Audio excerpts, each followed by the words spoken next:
What do you become after death has touched you but not taken you? The ground was still.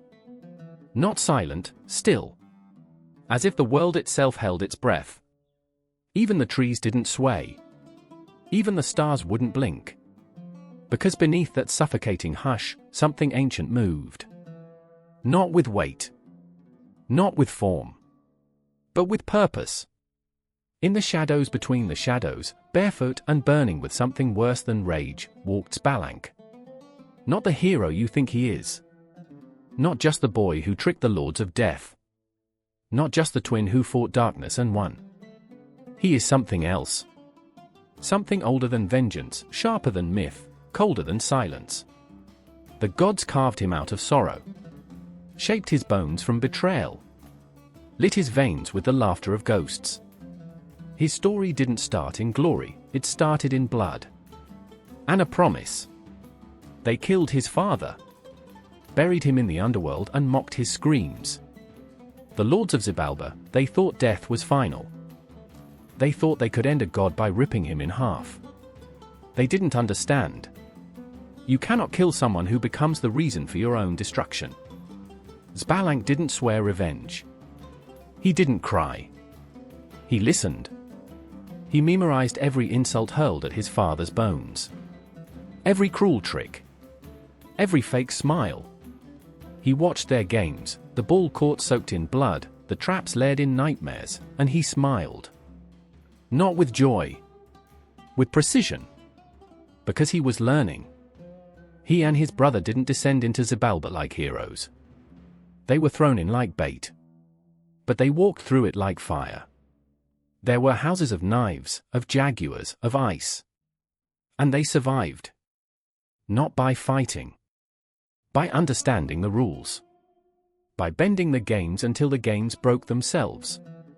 They laughed where others wept. Danced where others bled. They made death forget it had teeth. And when the lords thought it was over, when they watched the boys fall into the earth, torn apart, ground to ash, Xbalanque waited. Waited in the silence of bone. Waited in the stillness of blood. Until the moment came. Until the last drop of light dared crawl back into his fingers. He rose. Not as himself. As a trick of the wind. As music. As smoke curling through the cracks in the walls of the underworld. He rose without flesh, without face. And he made the lords dance. Literally. Laughed as they bowed to him.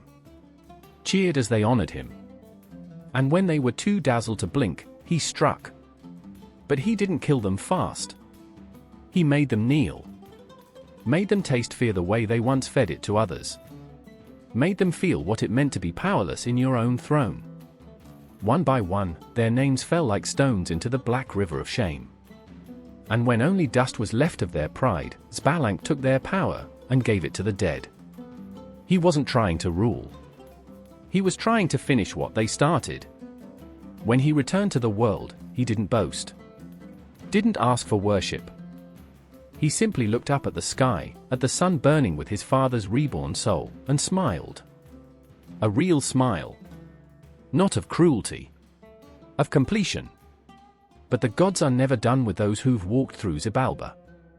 They remember what you become when you've seen too much. They fear it. So they made him a myth. A fable. A name passed around like an old coin, polished smooth from too many hands. They say he was young. That he was kind. That he played ball with gods and never lost. They forget the parts that hurt. They forget the look in his eyes when he held death by the throat and didn't squeeze, but waited. They forget he was the one who looked into the heart of a god-killing darkness and laughed. Not because he was fearless, but because he had nothing left to lose. He still walks. Somewhere between the lands of the living and the echoes of the dead. Sometimes you feel him behind you, when the hairs rise on your arms and no one is there. Sometimes you dream of him, not as a boy, but as a silence that presses too close, too long. He doesn't speak. He remembers. Every name forgotten by time. Every whisper swallowed by night. Every sacrifice carved into stone then left to rot. He carries them, not like burdens, but like weapons. Because one day, the lords may rise again. Or something worse. And when they do, Xbalanque will not start over. He will finish it. No fanfare. No trumpet blast. Just the sound of bare feet on ancient stone. And the slow, inevitable scraping of the world realigning itself around him. A god who does not ask for prayers. Who does not seek temples. Who only asks one thing: do you remember what it costs to be born from the dead?